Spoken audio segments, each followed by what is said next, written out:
இன்றைக்கு தேவன் நமக்கு கொடுக்கிற வார்த்தை நான் சர்வ வல்லமை உள்ள தேவன் என்பது.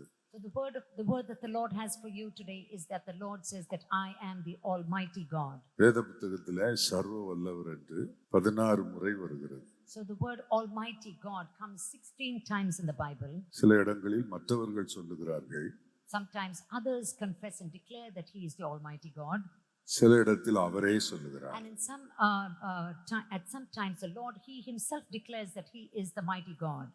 நான் இந்த காரியங்களில் ஒரு சில குறிப்புகளை உங்களோடு பகிர்ந்து கொள்ள விரும்புகிறேன். And I would like to share certain things with you about this. நான் சாதாரணமான கடவுள் அல்ல. I am just not an ordinary God. நான் சர்வ வல்லமை உள்ள தேவன். I am an almighty God with you. எல்லா வல்லமையும் என்னிடம் இருக்கிறது. And all the powers of this world is contained within me.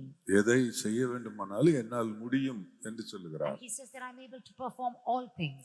இங்க புதிய ஏற்பாட்டில் ஒரு இடத்தில் சொல்லி இருக்கிற வாக்கியம் 2 கொரிந்தியர் 6ஆம் அதிகாரம் 14, 15, 16 ஆகிய வசனங்கள். எல்லாரும் எடுத்துக்கிடுங்க, நம்ம சேர்ந்து வாசிக்கலாம். 2 Corinthians chapter 6 verse 14 to 18 onwards. அந்நிய நுகத்திலே அவிசுவாசிகளுடன் பிணைக்கப்படாதிருப்பீர்களாக.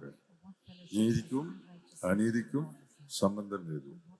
ஒளிக்கும் இருளுக்கும் ஐக்கியம் ஏது? கிறிஸ்துவுக்கும் பேலியாளுக்கும் இசைவேது?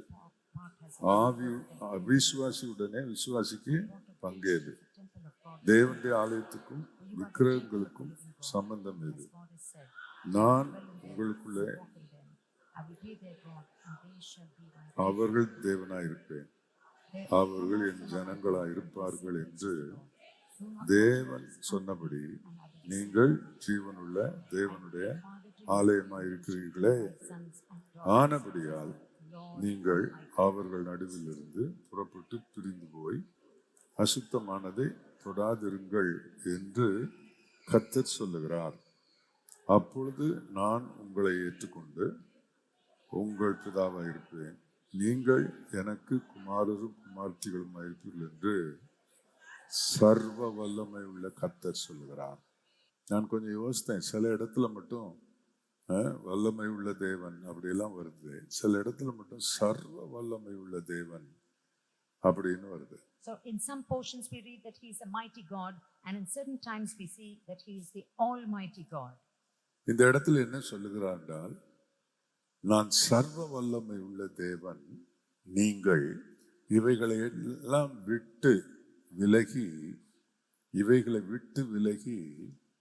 என்னால் ஏற்றுக்கொள்ளப்பட்ட என்னுடைய பிள்ளைகளாய் நீங்கள் இருந்தால் நான் உங்களை ஏற்றுக்கொள்ளுகிற சர்வ வல்லமை உள்ள தேவன் என்று சொல்லுகிறார். So here he says that he is the Lord Almighty. I will be a father to you, and I have accepted you, and if you accept me as sons and daughters, he gives us that promise. நான் உங்களை ஏற்றுக்கொண்டு உங்களுக்கு பிதாவாய் இருப்பேன், நீங்கள் எனக்கு குமாரரும் குமாரத்திகளுமாய் இருப்பீர்கள் என்று சர்வ வல்லமை உள்ள கர்த்தர் சொல்லுகிறார். So I will receive you, I will be a father to you, and you shall be my sons and daughters, says the Lord Almighty. Hallelujah. Hallelujah. என்னை இயேசு அவருடைய பிள்ளையாக, மகனாக, மகளாக ஏற்றுக்கொள்ள வேண்டும். So the Lord has to receive me as his son and daughter. அதிலே நீங்கள் எனக்கு குமாரரும் குமாரத்திகளுமாய் இருப்பீர்கள் என்று சர்வ வல்லமை உள்ள கர்த்தர் சொல்லுகிறார். And here it reads that you shall be my sons and daughters, says the Lord Almighty. குமாரரும் குமாரத்திகளும் என்பது பரலோகத்தில் இல்லை, பூலோகத்தில் தான். So sons and daughters doesn't mean being sons and daughters in heaven, but right here in this earth. அங்கே பரலோகத்திலே ஆண் என்று பெண் என்று எல்லாம் கிடையாது. In heaven there is no male and female gender discrimination. பூலோகத்தில தான். All that exists only in this earth. அப்படியானால் இந்த உலகத்தில் தேவன் நம்மை ஏற்றுக்கொண்டு அவர் நமக்கு பிதாவாய் இருப்பேன் என்றும் நீங்கள் எனக்கு குமாரரும் குமாரத்திகளுமாய் இருப்பீர்கள் என்று சர்வ வல்லமை உள்ள கர்த்தர் சொல்லுகிறார். So here the Lord promises that you shall be my sons and daughters, and I will receive you, says the Lord Almighty. இந்த உலகத்துல என்னோடு கூட இருக்கிற தேவன் சர்வ வல்லமை உள்ளவர். So in this world the Lord who is with me is the Almighty God. உங்கள் தேவனை என்னவென்று நினைத்துக் கொண்டிருக்கிறீர்கள்? So what are you thinking about the God whom you worship? எல்லா சாமியை போல ஒரு சாமி அப்படின்னு பேசுவதில்லை, ஆனால் செயல் அப்படி இருக்கிறது. So probably you know that he is the God Almighty, but then your behavior is contradictory. அவர் சர்வ வல்லமை உள்ள தேவன். He is the Almighty God who is our with you, எதையும் செய்ய முடியும். and He is able to perform all things. ஒருவனை உயர்த்துவதும் அவரே, ஒருவனை தாழ்த்துவதும் அவரே. And He is the one who promotes and exalts, and He is the one who brings down another. என் இஷ்டம் என்று சொல்லுகிறார். எவன் மேல் நான் கிருபையாயிருக்க சித்தமாயிருப்பேனோ அவன் மேல் நான் கிருபையாயிருப்பேன். And He says that எவன் மேல் இரக்கமாயிருக்க சித்தமாயிருப்பேனோ அவன் மேல் இரக்கமாயிருப்பேன். so the Lord says that He would be compassionate and merciful with those He desires to be merciful and compassionate to. எவன் மேல் நான் இரக்கமாய் இருக்க சித்தமாய் இல்லையோ அவன் மேல் இரக்கமாய் இருக்க மாட்டேன். So He says that I will not show mercy to those whom I don't desire to show mercy towards, அவர் சர்வ வல்லமை உள்ளவர். because He is the Almighty God, அவரிடத்தில் யாரும் கேள்வி கேட்க முடியாது. and nobody is in a position to question God. இது ஏன் இப்படி நடக்க விட்டீர் என்று கேட்கக்கூடாது. So we cannot ask the Lord, why did you allow and permit such a thing to happen in our life? எதையும் எப்படி செய்ய எல்லாமே அவருக்கு வல்லமை இருக்கிறது. He has all the power to do everything in His own way. அப்போ நான் என்ன செய்ய வேண்டும்? நான் இந்த உலகத்துல இருக்கும்போது அவர் சர்வ வல்லமுள்ள தேவனாய் எனக்கு இருந்து என்னோட அவர் உரிமையோடு இருந்து எனக்காக அவர் கிரியை செய்ய வேண்டும். So in this world He should be with us as the Almighty God and operate and to perform all things for our lives as the Almighty God. அந்நிய நுகத்தில் அவிசுவாசிகளோடு பிணைக்கப்படக்கூடாது. So we should not be unequally be yoked with unbelievers. இது பரலோக வாழ்க்கைக்கு சொல்லப்பட்டதல்ல. பரலோகத்துக்கு போயிட்டா அங்க இதெல்லாம் இந்த வார்த்தையெல்லாம் நமக்கு தேவைப்படாது. So all this is not applicable to the heavenly life. We need not be yoked with others when we are in heaven. இந்த உலகத்துல அவிசுவாசியோடு விசுவாசி பிணைக்கப்படக்கூடாது. So in this world an unbeliever cannot be yoked with a believer. ஒரு அவிசுவாசியை ஒரு விசுவாசி கல்யாணம் பண்ணக்கூடாது. So a believer cannot marry an unbeliever. ஒரு அவிசுவாசி ஒரு விசுவாசி லவ் பண்ணக்கூடாது. And a believer cannot love a person who is not a believer. ஒரு இந்து பொண்ணை ஒரு கிறிஸ்தவ பையன் விரும்பக்கூடாது. And a Christian boy should not desire a Hindu girl. அந்நிய நுகத்தில் அவிசுவாசிகளுடன் பிணைக்கப்படுவது என்பது அதிகமாக இந்த விவாக விஷயம்தான். So when it talks about being yoked together, it talks about marriage. Business விஷயத்துல And it talks about business. நீங்கள் பிணைக்கப்படக்கூடாது. And you should not be yoked with an unbeliever. ஒரு விக்கிரக ஆராதனைக்காரனோடு நீங்க பிணைக்கப்படக்கூடாது. And you should not be yoked with an idol worshipper. இதெல்லாம் முன்னேற்றத்தை தடுக்கிற ஒரு காரியம். All these things will hinder your progress. நான் உன் பிதாவாய் இருந்து உனக்கு உன் தேவனாய் இருந்து உனக்கு பிதாவாய் இருந்து என உன்னுடைய சர்வ வல்லமையுள்ள தேவனாய் இருந்து உன்னை இந்த பூலோகத்தில் நான் நடத்த வேண்டுமானால் அவிசுவாசிகளோடு உள்ள பிணைப்பை நீங்கள் விட்டுவிட வேண்டும். So if I have to be your father and if I have to be the Almighty God leading you, then you have to cut off the unequal yoke of bondages in your life. நம்ம சபைகளில் ஒரு சபையில் ஒரு பிள்ளை நல்ல ஆவிக்குரிய பிள்ளை தன்னோடு வேலை செய்கிற ஒரு இஸ்லாமிய நண்பனை ஒரு இஸ்லாமிய சகோதரனை அவ விரும்பிட்டா.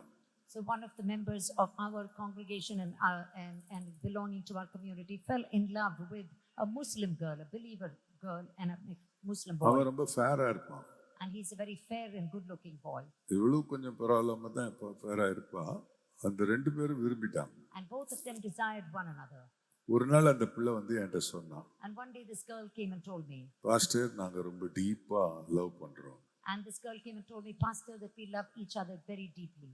நான் அவரை கல்யாணம் பண்ணதுக்கு என்ன செய்யணும்? And she asked me, what should I do to get married to this boy? நீ அவரை கல்யாணம் பண்ண முடியாது அப்படின்னு சொன்னேன். And I told her, you cannot get married to this boy. தேவ சித்தம் அது இல்லைன்னு சொன்னேன். And I told that this is not the will of God. அந்த பிள்ளை கேட்கல. And this girl did not listen to me. போய் ரெஜிஸ்டர் பண்ணிட்டு வந்தா. And she went to the registrar's office and registered her ஆனா marriage. சர்ச்சுக்கு வரதா விடுறதே இல்லை. But then she did not stop coming to the church. அவன் சொன்னானா நான் மசூதிக்கு போறதை நீ தடுக்க கூடாது, நீ சர்ச்சுக்கு போறதை நான் தடுக்க மாட்டேன். And he said that I will not stop you from going to church and you should not stop me from going to the mosque. அவன் அப்படியே சர்ச்சுக்கிட்டு கொண்டாந்து விட்டுட்டு அவன் போயிடுவான். So he will come and leave her at the church and go away. இப்படியே நடந்தது. And this went on for a period of time. அது என்ன நினைச்சதுன்னு சொன்னா, பாஸ்டர் சொன்னாரு கல்யாணம் பண்ணாது, நாங்க கல்யாணம் பண்ணிட்டு இவ்வளவு சந்தோஷமா இருக்கிறோம் அப்படின்ற மாதிரி என்கிட்ட பிரதிபலிப்பு. So she used to showcase her life like as though everything was going on well. Pastor said that we should not get married. ரெண்டு பையனுங்க ஒரு வருஷ கேப்ல 2 பையனுங்க பிறந்தாங்க. And then they gave birth to two boys with a gap difference of 1 year between the two of them. அவன் வளர்ந்து வரும்போது இந்த இஸ்லாமிய சகோதரன் இஸ்லாமிய முறைப்படி சர்க்கம் பண்ணணும், 2 பையன்களையும் நான் கூட்டிட்டு போய் சர்க்கம் பண்ண போறேன், அது பெரிய விழா அவங்களுக்கு. So when the boys grew up, the Muslim father said that according to our culture and tradition, I have to take our boys and circumcise them. இவளை அதை சம்மதிக்கல. And she did not permit that, and she did not agree to that. இல்ல என் பிள்ளைங்க என்னுடைய மார்க்கத்தை தான் பின்பற்றணும். And then he said, no, my children have to follow my religion. கடைசியில் அவர்களுக்கு ரொம்ப வாக்குவாதம் ஆயிடுச்சு. And finally there was so much of difference of opinions and fights between the two of them. பையனுங்க அம்மா கூட ரொம்ப அட்டாச்டா இருந்தாங்க. The boys were very attached to their mother. புருஷன் வேலைக்கு போயிட்டான். And the father left them and went away. 2 பையன்களையும் வச்சுக்கிட்டு இந்த பிள்ளை தானே சம்பாதிச்சு தன் குடும்பத்தை நடத்த வேண்டிய ஒரு கஷ்டத்துக்கு வந்துச்சு. And now this girl was trapped. She had to lead her life and to bring up her 2 boys. இன்னைக்கு வரைக்கும் அதுதான் போய் வேலை செய்யுது, பிள்ளைகளை படிக்க வைக்குது, எல்லா காரியங்களையும் அந்த அம்மா செய்யுது. And till date she is the one who is single-handedly managing her home, going and working and taking care of her children. அன்பானவர்களே, தேவன் ஒருபோதும் இவ்விதமான விவாகங்களை அங்கீகரிக்கிறதில்லை. And I want to tell you that the Lord will never acknowledge such kind of marriages. இதை குறித்து நாங்க உங்ககிட்ட பேசுறது இல்ல ரொம்ப.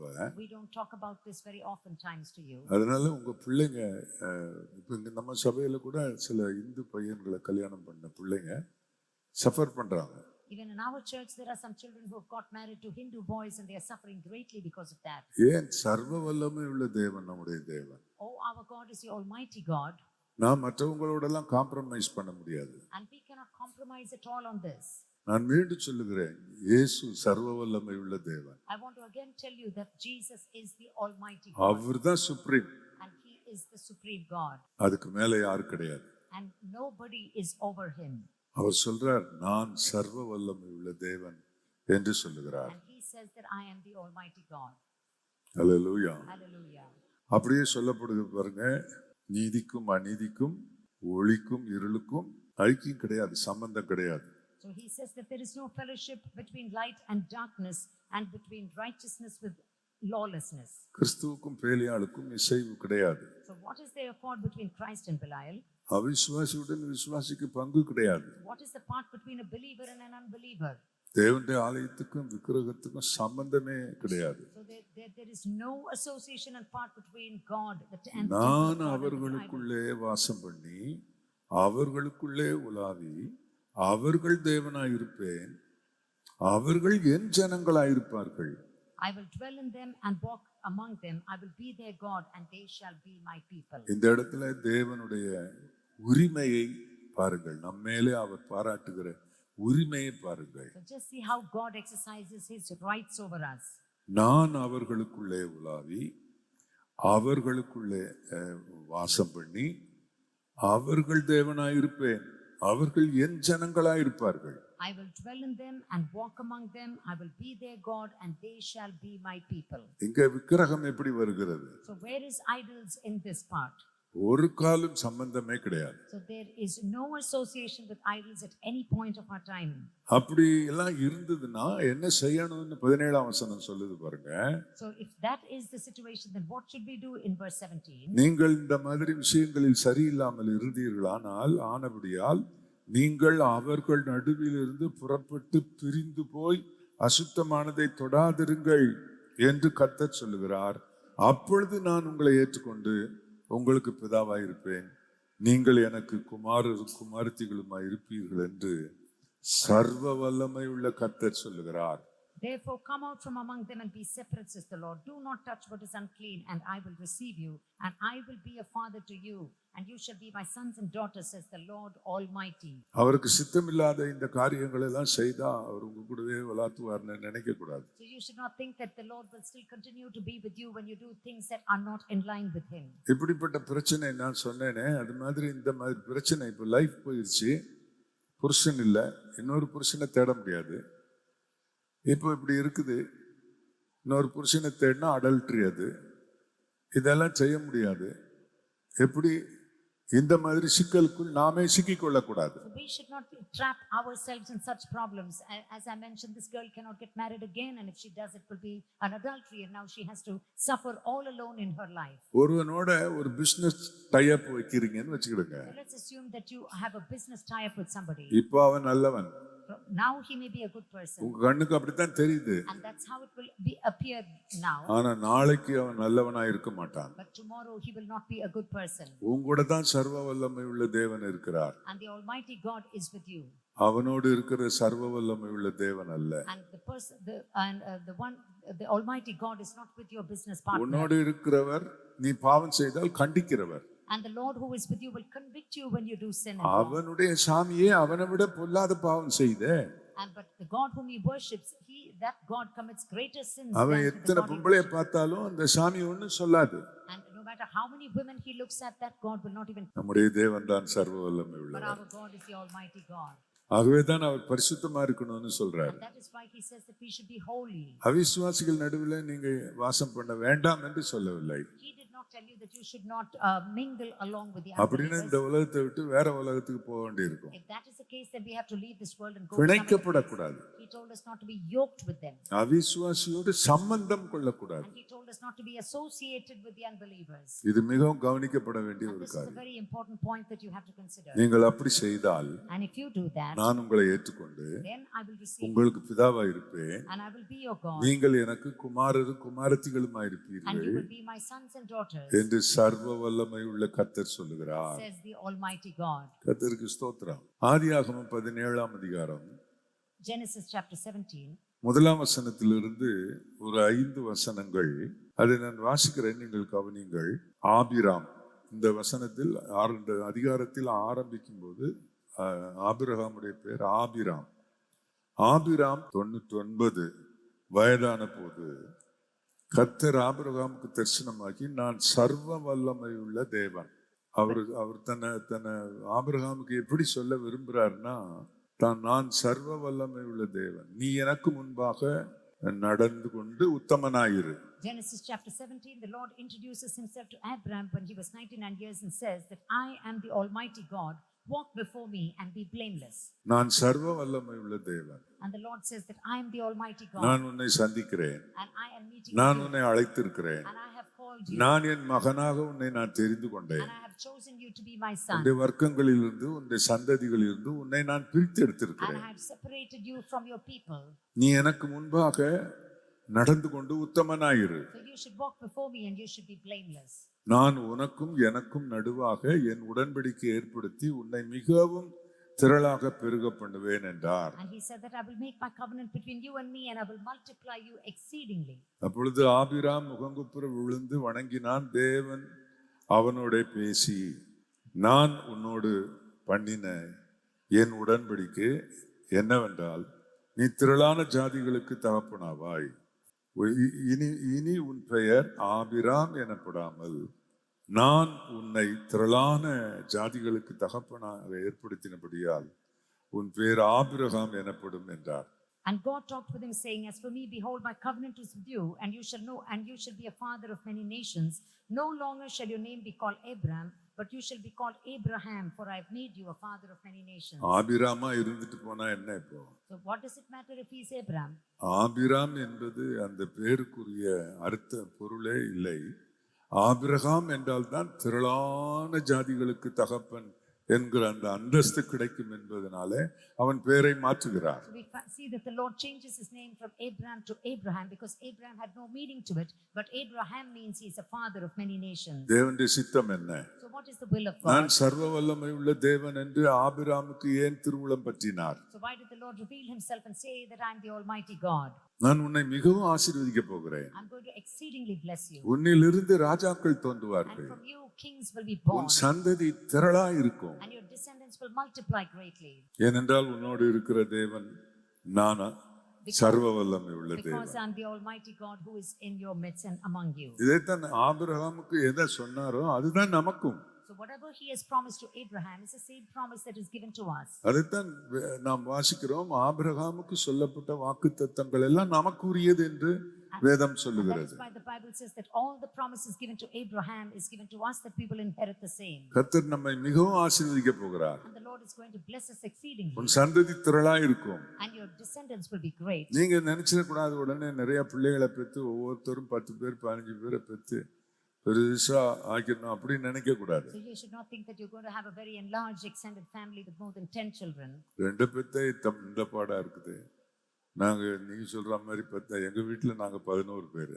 So we were 11 children and now it's so difficult to bring up just 2 children. அந்த வீடு எப்படி இருந்திருக்கும்னு யோசிச்சு Just பாருங்க. imagine how our house would have been with 11 படிப்படியா children. சோறு பொங்கி கொட்டணும். And they had to boil the rice in different stages and feed everybody. குழம்பு வச்சா ஒரு பெரிய பானையில வைக்கணும். And if you have to make the gravy, you have to make it in a very huge vessel.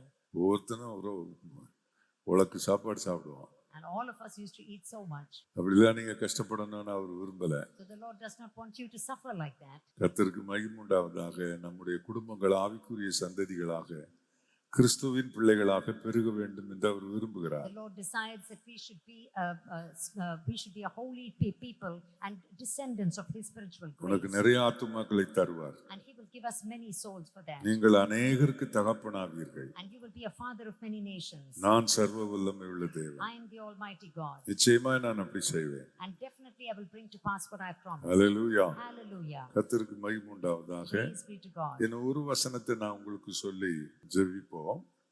கர்த்தருக்கு ஸ்தோத்திரம். இந்த இடத்துல பாருங்கள், ஆதியாகமம் 35ஆம் அதிகாரம் Genesis chapter 35. 9ஆம் வசனத்திலிருந்து யாக்கோபு 16ஆமிலிருந்து வந்த பின்பு தேவன் அவனுக்கு மறுபடியும் தரிசனமாகி அவனை ஆசீர்வதித்து, இப்பொழுது உன் பெயர் யாக்கோபு, இனி உன் பெயர் யாக்கோபு எனப்படாமல் இஸ்ரவேல் என்று உனக்கு பேர் விளங்கும் என்று சொல்லி அவனுக்கு இஸ்ரவேல் என்று பெயரிட்டார். Verse 9 onwards, and God appeared to Jacob again, and he came from Paddan Aram and blessed him. And God said to him, your name is Jacob, your name shall not be called Jacob anymore, but Israel shall be your name. So he called his name Israel. பின்னும் தேவன் அவனை நோக்கி, நான் சர்வ வல்லமை உள்ள தேவன், நீ பலுகி பெருகுவாயாக, ஒரு ஜாதியும் பற்பல ஜாதிகளும் கூட்டங்களும் உன்னிலிருந்து உண்டாகும், ராஜாக்களும் உன் சந்ததியில் பிறப்பார்கள். And God said to him, I am God Almighty, be fruitful and multiply. A nation and a company of nations shall proceed from you, and kings shall come from your body. நம்ம பிள்ளைகள் எல்லாம் என்னவா இருப்பாங்க? So what will our children become in the future? நம்ம brother James சிலர்லாம் auto ஓட்டுறீங்க. ஒரு தொழில், அது ஒரு தொழில், நல்ல கஷ்டப்பட்டு செய்கிற ஒரு தொழில். So people like Brother James, he drives an auto, and this is his occupation, and he is working on it. கஷ்டப்பட்டு வேலை செய்கிறாங்க. And they work and toil every day to make an income. என் பையன்க 2 பேரும் அப்படியே auto ஓட்டணும்னு நினைக்கிறியா James? So do you want your children also to drive an auto? என்ன நினைக்கிற நீ? உன் பிள்ளைங்க என்ன ஆகணும்? ஆமா, அப்படித்தான் தேவன்னு நினைப்பாரு. So he desires that his children become great, and that is how God also expects for you. உங்க பிள்ளைங்க ரொம்ப ரொம்ப பெரிய உத்தியோகத்துல அதுல அவர் என்ன சொல்றாருன்னா, ராஜாக்கள் உன் சந்ததியில் பிறப்பார்கள் சொல்றார். So he says that kings will be born from your descendants. நிறைய தலைவர்கள் நம்ம குடும்பத்திலிருந்து பிறக்கணும். And lot of leaders should be our descendants. உங்களுக்கு அப்படித்தான் அவர் வாக்கு பண்றார். And this is the promise that God has given to you. உன் பிள்ளைங்க எப்பவும் லோவா தான் இருப்பாங்க, அப்படி புத்தி கட்டு இருப்பாங்க, அப்படி அவர் சொல்லல. He did not say that your children will be foolish and they will be just lying low somewhere. நான் சர்வ வல்லமை உள்ள தேவனையா, அப்படி ஆக்க என்னால முடியும்ங்கறாரு. And he says that I am the Almighty God and I am able to bless and exalt your children. நீங்க என்ன நினைக்கிறீங்க உங்க பிள்ளைகளை பத்தி? So what are you thinking about your children? அவன் அதுக்கெல்லாம் லைக் போட மாட்டான் pastor. Are you saying, oh pastor, he is not fit for all these things? அவ்வளவுதான் அப்படின்றீங்களா? Are you saying this is alone his capacity? உங்க எண்ணத்தையும் தரிசனத்தையும் மாற்றுங்க. So you have to change your perspective and you have to change your thinking. இன்னைக்கு உங்களை இஸ்ரவேலா கர்த்தர் மாத்துறாரு. And today the Lord changes you and names you as Israel. நீங்க யாக்கோபாவே இருக்காதீங்க. You can't be Jacob all the time. யாக்கோபா இருந்தா உங்க சிந்தனை வேறயா இருக்கும். And if you're Jacob, then your thought process and நீ purpose. இஸ்ரவேல் ஆயிட்டாலே மேன்மையான காரியங்களை அவர் உனக்கு சொல்லுகிறார். But when you become Israel, he starts revealing great things unto you. நான் என்றைக்கு இயேசுவை ஏற்றுக்கொண்டேனோ அன்றைக்கே நான் ஆவிக்குரிய இஸ்ரவேலனாக மாறிவிட்டேன். So the moment I accepted the Lord Jesus, I became a spiritual Israel. உங்க பிள்ளைகளை பற்றி மேன்மையா நினைங்க. So you have to think great and mighty things about your children. அப்படி நினைச்சு உங்க பிள்ளை மேல கை வச்சு ஜெபம் பண்ணுங்க. And place your hands upon your children and bless them according to the word of God. உன் சந்ததின்னு சொல்றார். And he says your descendants. உன் சந்ததினா உன் பிள்ளைகள் தான். So who is the descendants? They are your children. அப்படி பிள்ளைகளுக்கு சொல்லுங்க. So you have to teach this to your children. கர்த்தர் அதை சொல்றாரு. And the Lord has given us this promise. கர்த்தருக்கு மகிமை உண்டாவதாக. அதனால நீ ஆபிரகாமுக்கு சொல்றாரு, நீ எனக்கு முன்பாக நடந்து கொண்டு உத்தமனாயிரு. And he tells Abraham, go before me and be blameless. நான் உன்னை பற்றி இவ்வளவு பெரிய எண்ணம் எல்லாம் வச்சிருக்கிறேன். And I have great and mighty thoughts and plans for you. அதுக்கு ஏத்த மாதிரி நடந்துக்க. And you have to walk accordingly. கர்த்தருக்கு ஸ்தோத்திரம். நல்ல ஞானத்தை பிள்ளைகளுக்கு கர்த்தர் தருவார். And the Lord will grant your children wisdom. Amen. Amen. யாக்கோபு இன்னொரு இடத்துல தேவனை எப்படி சொல்லுகிறார்? 43ஆம் அதிகாரம் 13 14 பாருங்க. இப்போ யோசேப்பு யாக்கோபுக்கு தேவன் சொன்னபடி இப்போ அவர் ராஜாவாயிட்டார். So in Genesis 43 now we find that Joseph has now become the king there as was promised to him. Dummy ராஜா பார்வோன். So Pharaoh is the dummy king there. Active king யோசேப்பு. And Joseph is the active king. அவங்கிட்ட போனா அவன் என்ன சொல்றான்? ஐயோ என்கிட்ட ஏன் வந்து தொலைறீங்க, யோசேப்பு கிட்ட போங்கங்கிறான். So if people go to Pharaoh, he will say, why are you coming to me? You go to Joseph. அவன் முதல் மந்திரி பிரதம மந்திரின்னு இருப்பாயா?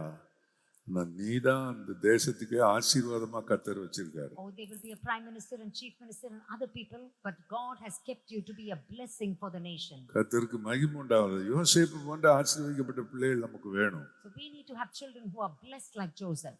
யாக்கோபு கொஞ்சமான சேட்டையாங்க பண்ணா. And do you think, and Jacob, he did so many things that were deceitful.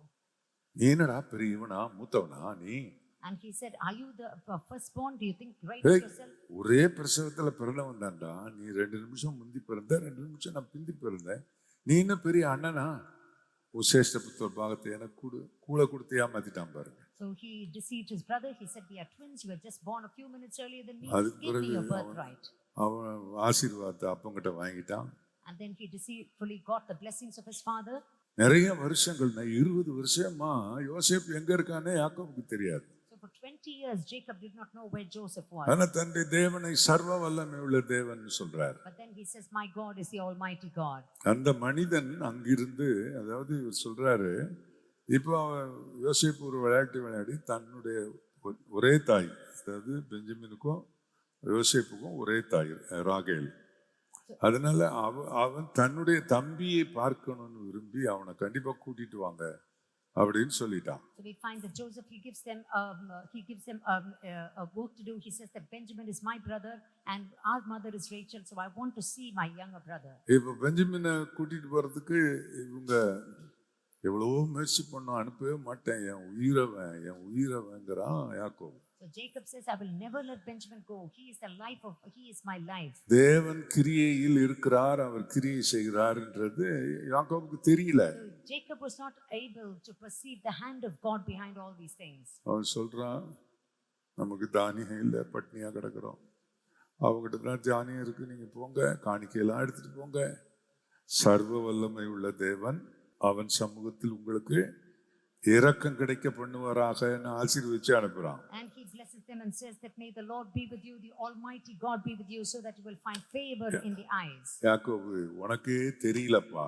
So Jacob, you yourself are not aware. அவர் ஏற்கனவே உனக்காக அவர் என்னெல்லாம் பண்ணி இருக்கிறார்னு உனக்கு தெரியல. You are not aware of what the Lord has prepared for you. தேவன் தம்மிடத்தில் அன்புறவர்களுக்கு ஆயத்தம் பண்ணினவைகளை கண் காணவில்லை, காது கேட்கவில்லை, அது மனுஷனுடைய இருதயத்தில் தோன்றவும் இல்லை என்று சொல்லி இருக்கிறார். Bible says that eyes have not seen and ears have not heard of what the Lord has prepared for his people who fear him. எவ்வளவு காரியம் அவர் செய்திருக்கிறார்.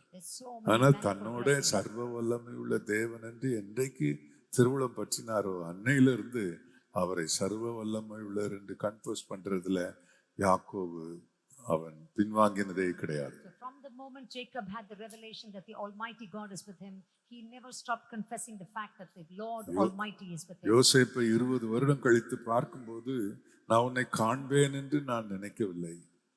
உன் சந்ததியே எப்ராயிம் மனாசே உன் சந்ததியே பார்க்க கடவுள் எனக்கு உதவி செய்தாரே, அவர் சர்வ வல்லமை உள்ள தேவன் தான்.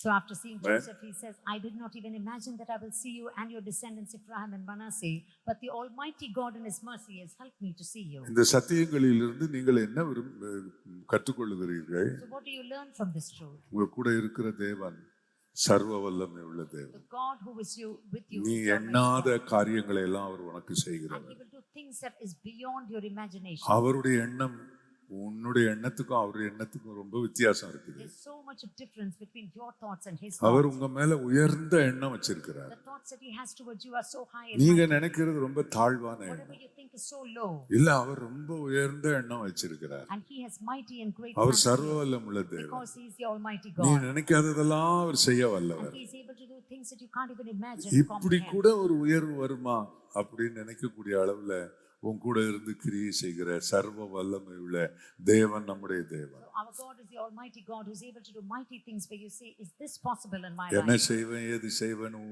அழுதுகிட்டே இருக்காது. So don't sit and cry saying, oh, what will I do? How will this come to pass? தேவனை அறிக்கை பண்ணு. Just confess the our Lord. சர்வ வல்லமை உள்ள Keep தேவன். on confessing that the God with you is the Almighty our God. சொன்னார் உன் சந்ததியில ராஜாக்கள் பிறப்பார்கள். And He said that kings will be born from your இந்த descendants. ராஜா ஆயிட்டானே யோசேப்பு. And see, Joseph is a king and a king was born and his descendant. அப்படி உங்க பிள்ளைகளை கத்தர் And ஆசீர்வதிப்பார்.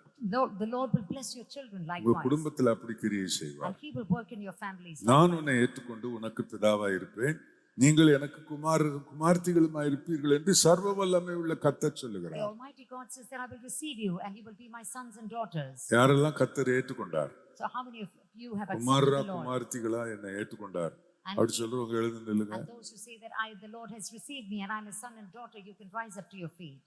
குமாரரும் குமார்த்திகளுமாக அவர் உங்களை He ஏற்றுக்கொண்டிருக்கிறார். has received you as His son and daughter. தேவனை நீங்கள் மட்டுப்படுத்தாதிருங்கள். And you should not think our belittle our God. இன்றைக்கு உங்களிடத்தில் சொல்ல விரும்புகிறது நான் சர்வ வல்லமை உள்ள தேவன். And today the Lord wants to tell you that He is the Almighty God. அவிசுவாசிகளோடு நீங்கள் பிணைக்கப்படக்கூடாது. And you should not be unequally be அநீதியோடு உங்களுக்கு சம்பந்தம் இருக்கக்கூடாது. righteousness and sin has no connection with one another. விக்கிரகங்களோடு Bali ஆளுக்கு பிள்ளைகளோடு ஐக்கியம் And you இருக்கக்கூடாது. should not be connected with the idols and children. அவர்கள் நடுவில் நீங்கள் வாழ்கிறவர்களா இருக்கலாம். Probably you are just existing with them. அவர்கள் இருக்கிற ஊரில் நீங்கள் வாழ்கிறவர்களா Probably you are இருக்கலாம். coexisting with them in the same city.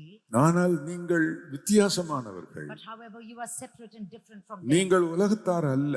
You are not the people of this world. இந்த உலகத்தில் நீங்கள் வாழ்ந்தாலும் உலகத்தார் அல்ல. And you are in this world, but you are not of நீங்கள் this சர்வ world. வல்லமை உள்ள தேவனுடைய பிள்ளைகள். You are the children of the Almighty God. அவர் சொல்லுகிறார் நான் உன்னை ஏற்றுக்கொண்டு உனக்கு பிதாவா இருப்பேன், நீ எனக்கு குமாரனும் குமாரத்தியுமாய் இருப்பாய் என்று அவர் தேவன் சொல்லுகிறார். So the Almighty God has promised that I will receive you and you will be my sons and daughters. அப்படி உயர்ந்த விசுவாசத்தோடு ஒருவருக்கு ஒருவர் பேசுங்கள். So you should have this kind of faith and you should to confess that. இந்த and talk to one நாட்களில் another. கர்த்தர் உங்களுக்கு உயர்ந்த விசுவாசத்தை And கொடுப்பாராக. may the Lord grant you such a high level of faith. உங்களோடு இருக்கிற தேவன் சர்வ வல்லமை The Lord who is you is the Almighty God.